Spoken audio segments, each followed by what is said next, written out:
Teacher Goals and Teach Your Heart Out is sponsoring a 2023 Bahamas cruise open to all educators. Guests such as spouses, family, and friends are also welcome to attend. There is an amazing lineup of speakers, and you can book your PD at sea now by putting down a $200 deposit. Attend the Sail Away Party Thursday, July 6th in Port Canaveral at 6 p.m. in preparation for Cruising Friday. You will return Monday, July 10th at 8 a.m. Scan the QR code now to sign up. You don't want to miss it.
Hey, welcome to our final episode of the Teacher Goals podcast for 2022. I cannot believe that we are at the end of the year. Super excited about our conversation today.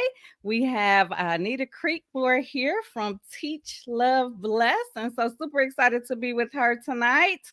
And so before I bring her on, I like to know who's hanging out with us. I know most of you tonight are probably preparing for break, and so I kind of want to hear, what are you looking forward to most during the break? So go ahead and say hi in the chat. Let us know where you're from, your role in education, and then what you're looking forward to from the break or during the break.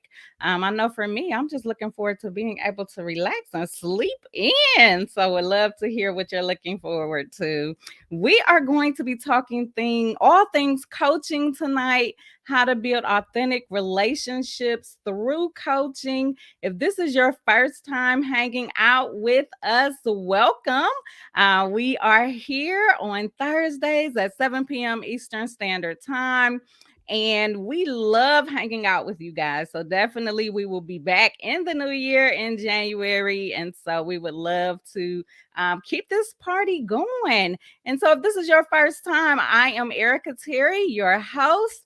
I bring up our guests, ask some questions, and then they stay on at the end to answer any questions that you have. And so if you have questions, just go ahead and put them in the chat, and I will make sure that they get answered before we leave.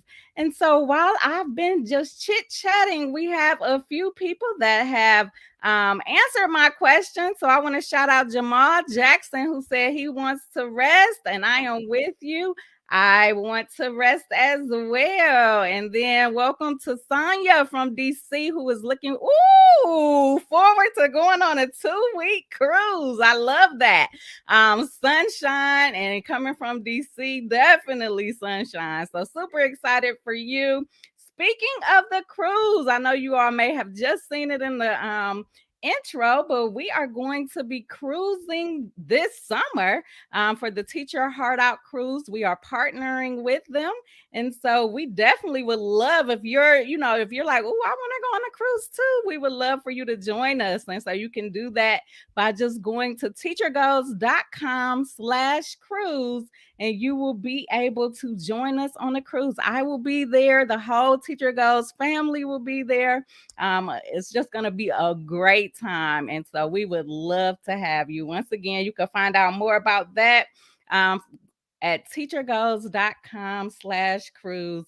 And then last but not least, I want to shout out Francine from Jamaica. Welcome. Super excited that you're here.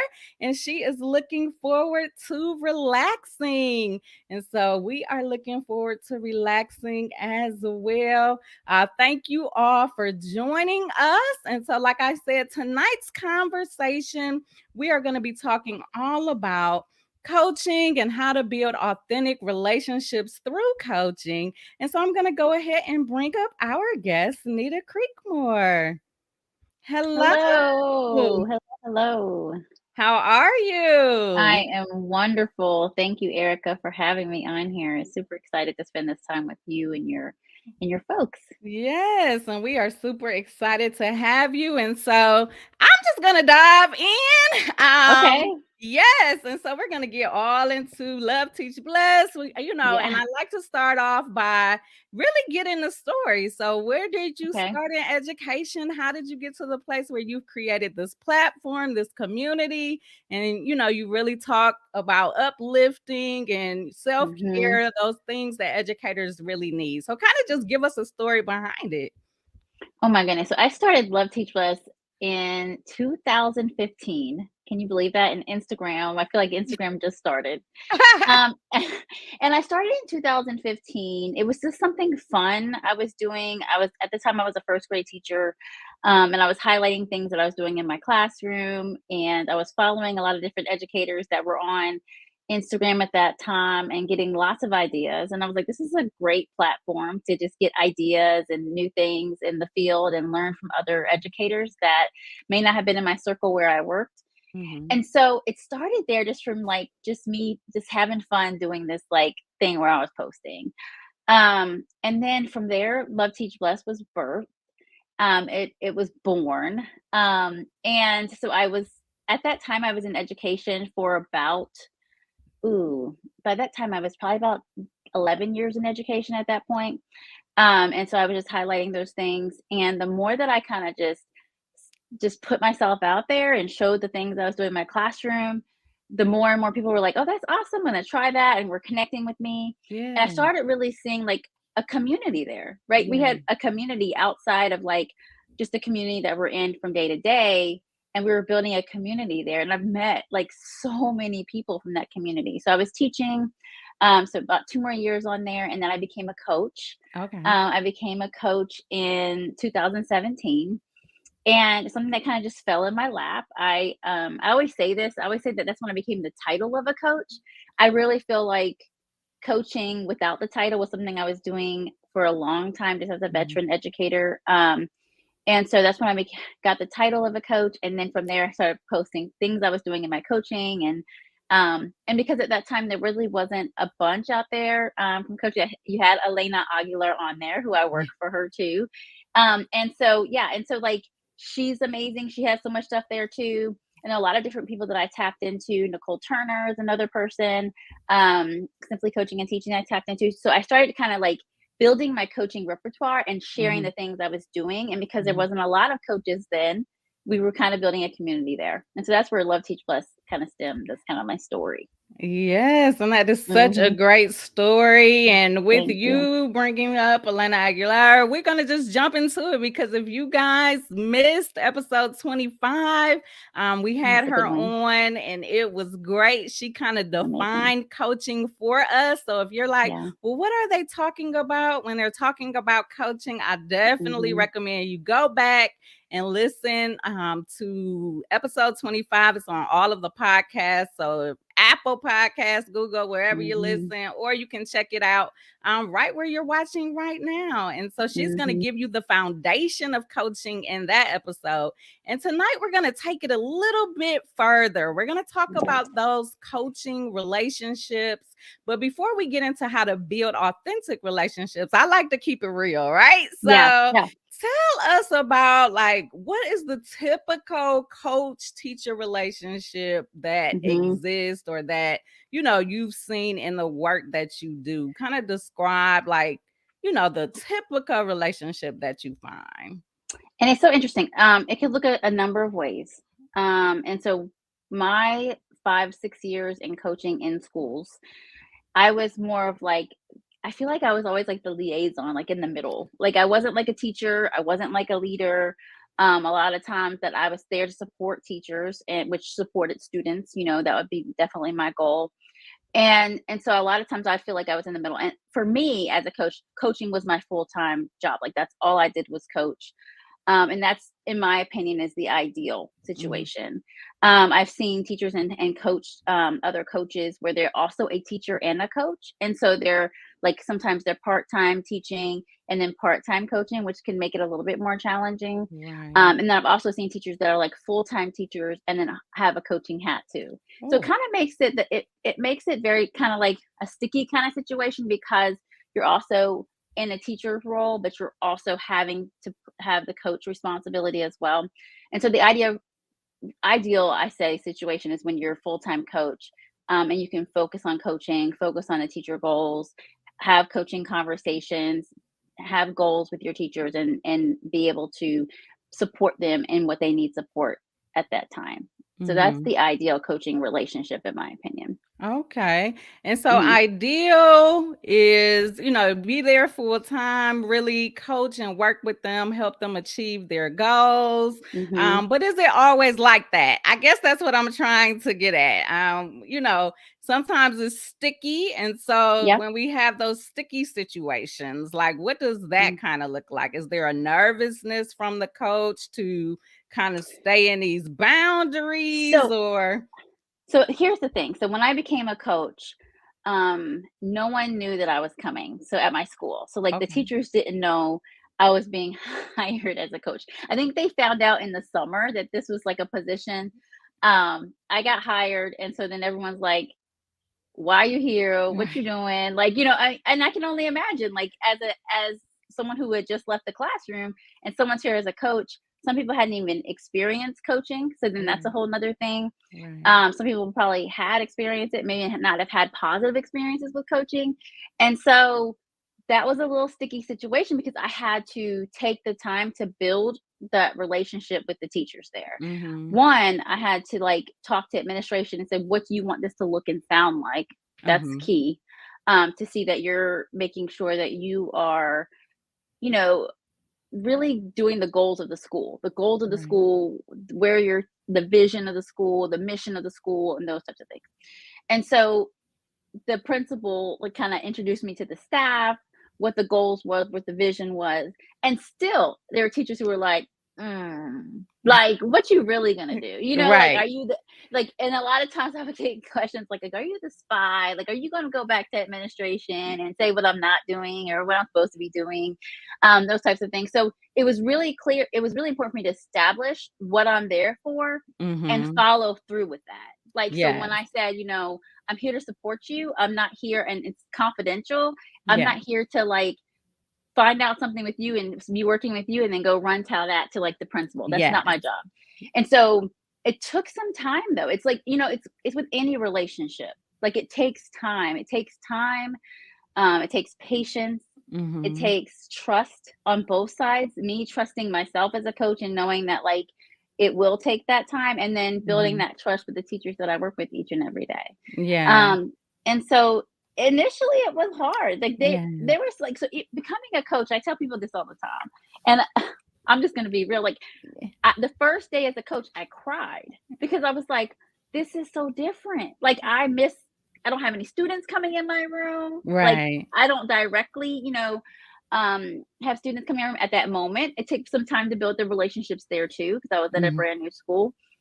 And so it took some time. It's some change there. It's a change in the sense of like, I was a teacher in the classroom, and now I am facilitating coaching with teachers who facilitate teaching with their students. And so I don't have a direct, line there with students, but I can, once I build those relationships. And so, initially it was a little tough. And even now, like I would talk to old teachers and I'd be like, you gave me a hard time. You really gave me a hard time. And so, we laugh about it now because I've built that relationship with them. But at the time, it takes some time to build those relationships and for them to realize like the things that you're saying that you are going to do as a coach, that you really do as a coach. Right? Like, and so your words are followed up by the action.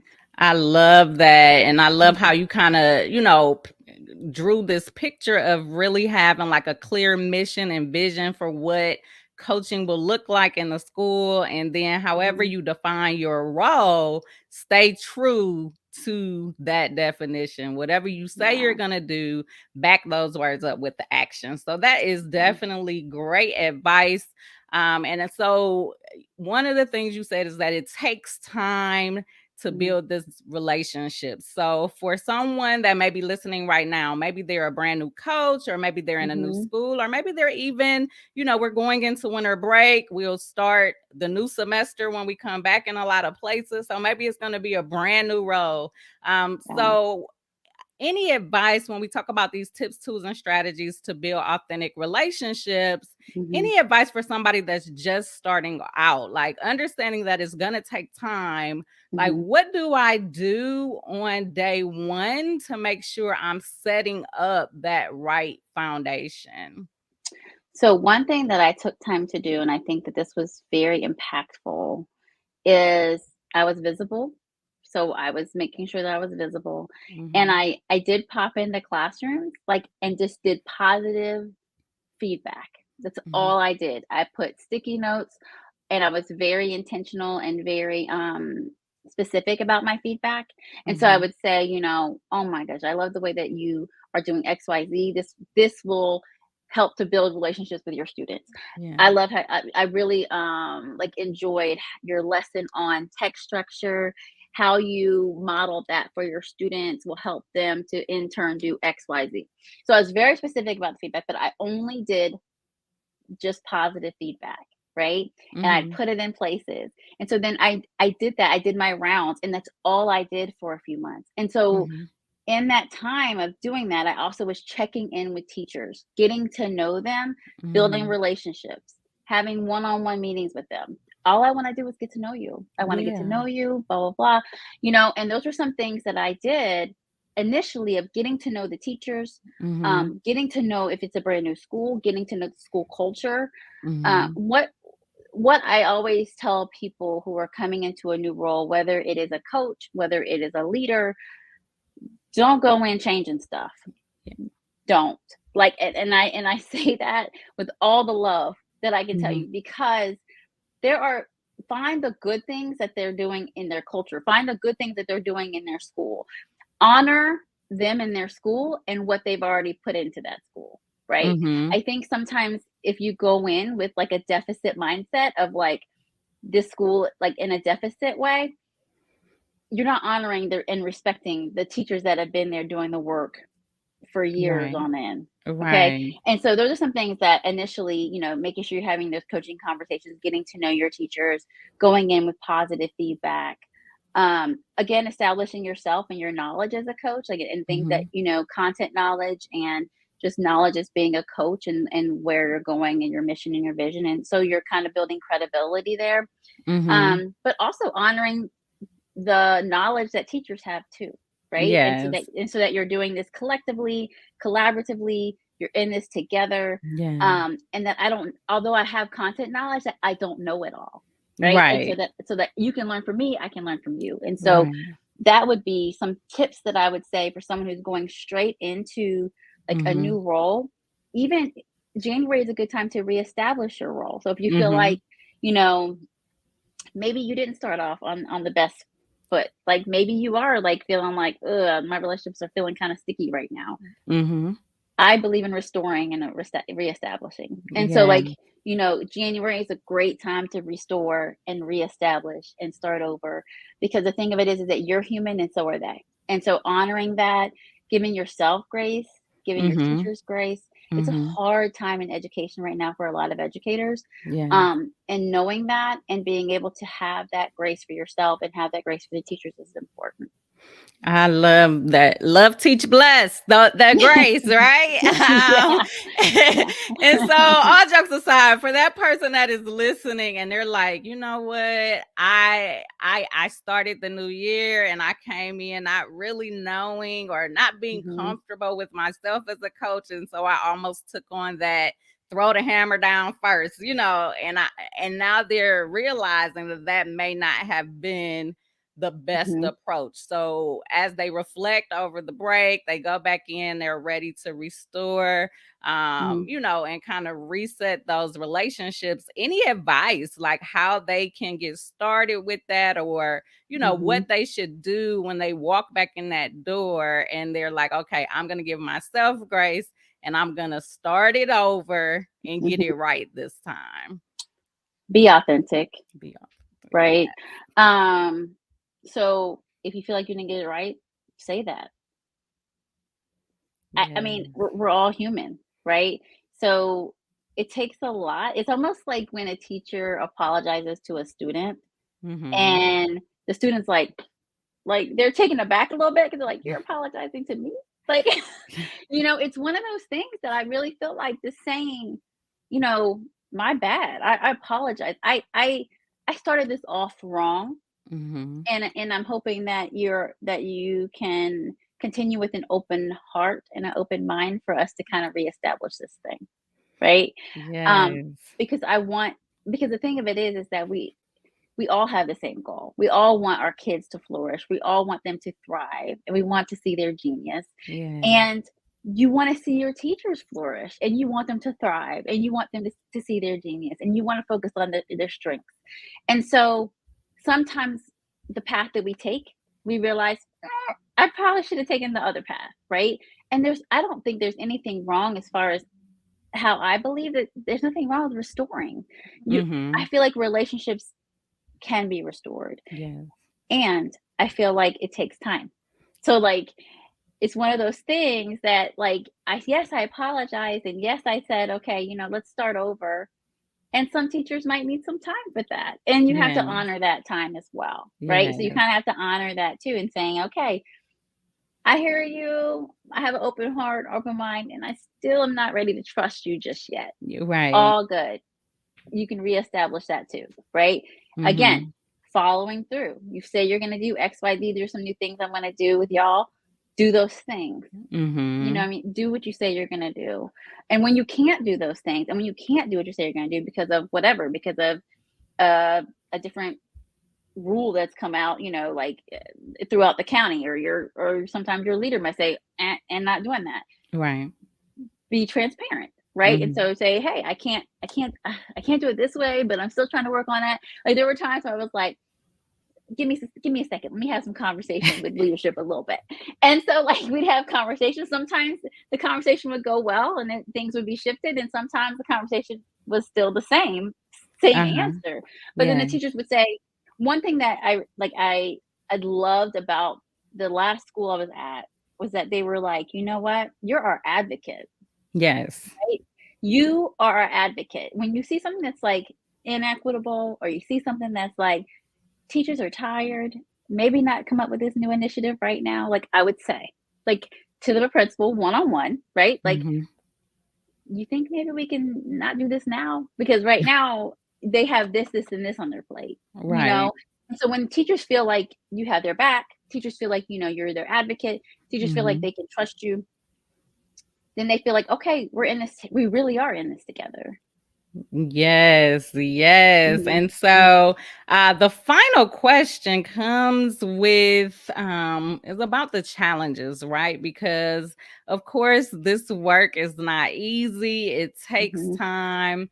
And so what challenges, when it comes to building authentic relationships, what challenges typically arise? And most importantly, what can an educator or a coach do in order to overcome those challenges?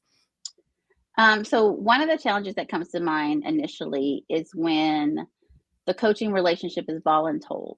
So I believe in coaching relationships being a place where teachers have choice to enter into that coaching teacher relationship and the coaching cycle.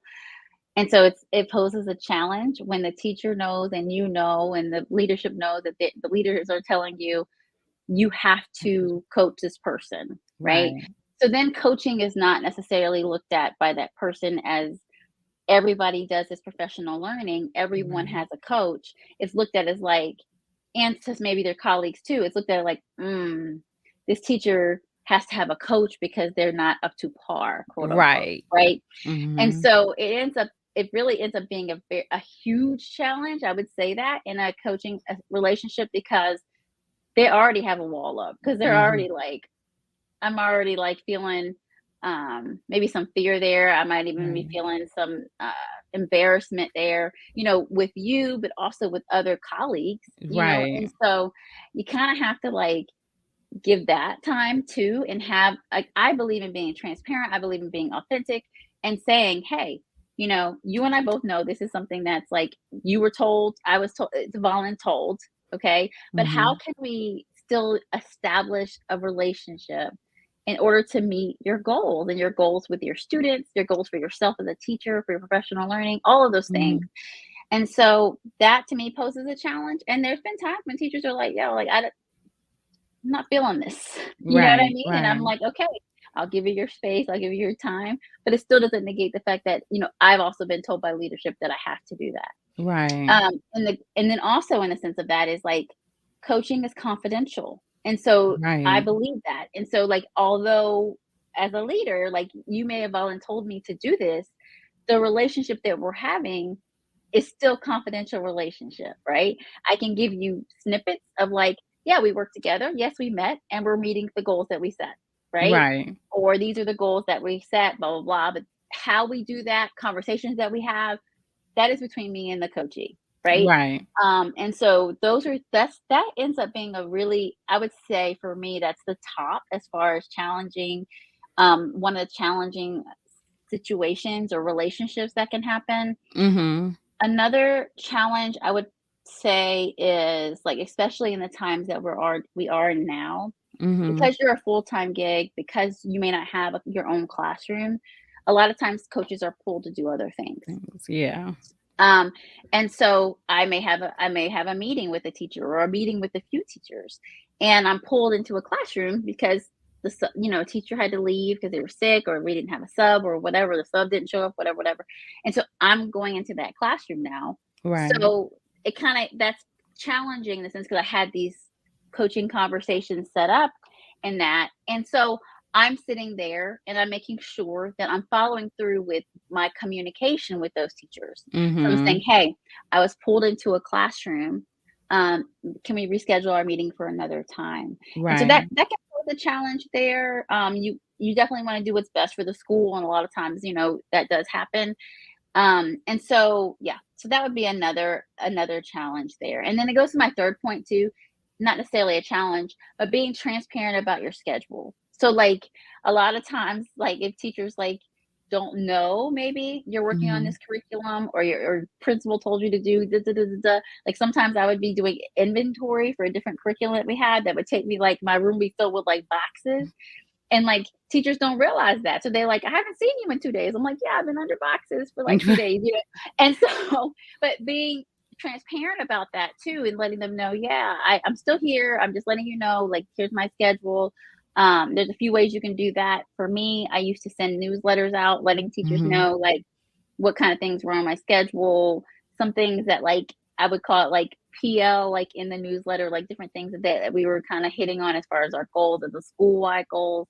And then like some like shout outs for teachers, shout outs that I saw, like awesome things teachers were doing, teams were doing, blah, blah, blah on that. And so that was something that they look forward to, like in my emails to them, bi-weekly or monthly. Yes. And so, what I walked away with is it's so important, number one, to value that coaching relationship and keep it confidential. And then number two, like, be open and transparent. Make sure you're communicating so that everyone is always on the same page. Yeah. And so these were some great tips. We have some questions that we're going to definitely get to. But before we do that, people, this is actually one of the questions. They want to know, where can we find you? Where can we learn more about you? Okay. Yeah. On Instagram, Love Teach Bless. So if you just at Love Teach Bless on Instagram, I'm also on Facebook and Twitter and LinkedIn, but I mostly do most of my work on Instagram there. You'll see a lot in my stories. So those little insights that have those little bubbles. So if you go to the insights, you can see a lot of my coaching work on those little bubbles. You can click there and I'll show you different things that I'm coaching. while I was in the schools. I'll show you like a literacy night, like me coming and planning out a literacy night that I had to do, like things like that. Is definitely in my little, I would say my little bubbles. I don't know what you call those things, but if you The look on highlights. Instagram, yeah, The the highlight. highlights. Yeah, yeah. You click on those and then you can scroll. I have a ton, so you can scroll and find different things there. And I highlight a lot of good diverse literature on my page as well. So that's one of my little passions and loves. There is diverse books. Oh, I'm gonna have to send you my daughter's new book, Eva the Diva Yes, Girl. Yes, so I will definitely have to send send you it. that. I will highlight that. Absolutely. Yes. Yes, And ma'am. so at Love Teach Bless on Instagram and check out Hmm. those highlights. Thank you so Hmm. much for Yes. joining us. We learned so much, so many tools, tips, and strategies to build authentic relationships. So thank you. Thank you for having me. I love being here. All right, so we are going to dive right into the questions, and I had Okay. starred a few things. Okay. And so we answered this one for the LinkedIn user. How do we get in touch with Nita? So we got Yeah. that at Love Hmm. Teach Bless on Instagram. Hmm. Robert said, "Truly awesome. Thank you for sharing." And Thanks, so Robert. Elena said love relationships can be restored. So yes, Absolutely. some great points that were shared today. And so getting into the questions, we Hmm. have Sonia asked a couple of questions that I highlighted. And so the first one is, what type or niche of coaching do you offer? Are you strictly coaching within instructional, or do you do some coaching with work-life balance or something else? I do a lot of different types of coaching. I feel like, and so yes, I do instructional coaching, definitely. But I think in the midst of that, teachers also need you to just listen.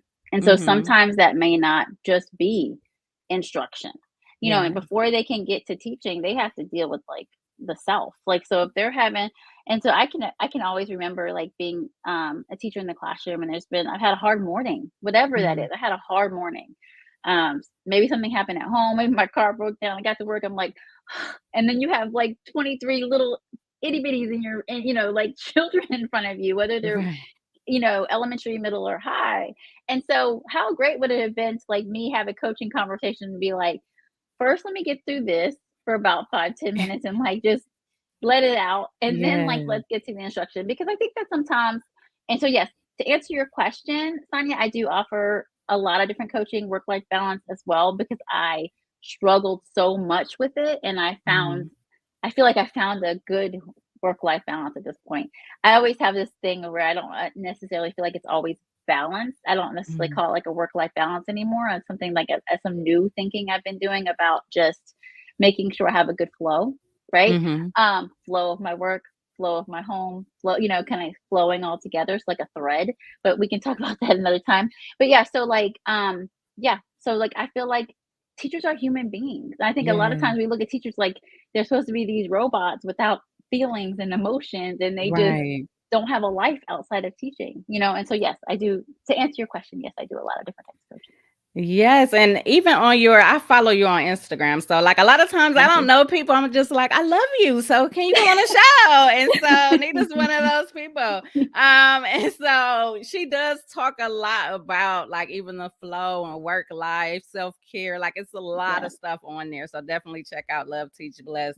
And you Hmm. will get some of those tips. Yeah. And then the next question that she asked was a good one. I have been coaching high school students for 12 years and tangentially coaching their parents and teachers.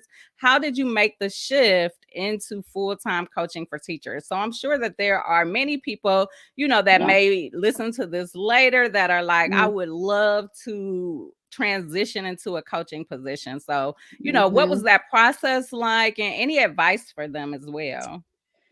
So I always tell people that I would not get into coaching when I'm at a place in teaching where I'm done with teaching. So I Mm, I entered in coaching during like a really good like time. Like I was excited about teaching. I was doing some things that I was like, oh, innovative things. Sometimes like I'm just being honest. Sometimes like I would do different things that the rest of my team was doing, or like, you know, some things I thought were just more fun and engaging for the students. And so I was having a great time teaching. And then this coaching role kind of fell into my lap. I saw it on, like, you know, online for my district. And I was like, someone said, "Hey, what do you think you should go for it?" And I was like, "Oh," like it was like a quandary because I'm like, I love what I do. I love teaching. Da, da, da. And so I applied and I got the job. And so I really say, like, one of the things, keep looking for different coaching positions. It Mhm. has to be a really good fit, you know, making sure that what you believe in coaching is the same belief that the leaders have Mhm. in coaching as well. I think that's super important. And then do it during a time that you are really still loving it. Because there are Right. times, like, even I would get excited with the teachers, like, "Oh, I'm so excited. Like, I wanna come in your classroom and coach Right. with you." And so they would see, and so, like, you know how I have, like, inspired educators inspire educators? Yes. It's one of those things that's like, I still had that fire in me, and I'm like, "Yeah, I wanna do it. Let's do it. Let's do this. Let's do that," you know? And so we're sitting here having this flow of, like, co-planning together. I still have the fire, and so I feel like some of that fire was, like, went off into Yes. some of those sparks, right? During a time that they were probably, like, tired. You know, you have your ebbs and flows, in teaching and teaching Right. career, it happens. And so during a time that they were like, "Ooh, not feeling this so much," Mhm. but my fire was so great because I left teaching at a time that I wasn't, like, depleted, you know? Right, right. And so, yeah, so that's what I would say. That's how I made the shift. Again, if you heard the beginning of the podcast, like, I cried, like, literally. So, like, I'm just telling you, like, when I started and I had that fire, it still was like a little, I had to get used to it. It was change. It was something I had to get used to. Right. But I truly believe that leaving the teaching in the classroom, there is a little bit of sense of loss there, Mhm. even though you may love coaching. Yes, and Mhm. so, Sonia came back on and said, "Love that. Thank you for seeing the value in offering work-life balance. We teach who we are, so helping us show up for ourselves first, help us to turn out in the classroom." And I feel like that is a Absolutely. great place to end tonight. She kind of Yes. summarized Yeah. everything that I felt during this conversation today, everything I feel when I see you posting.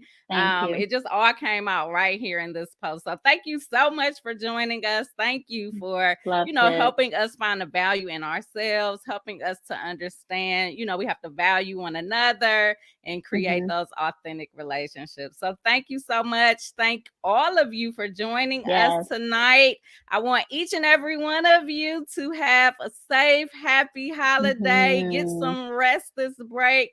Enjoy the cruise or wherever you're vacationing. And we will definitely keep your eyes open because we will be back in January. So we will be posting what the Mhm. next season is going to look like. So thank you for that. And you all have a great night.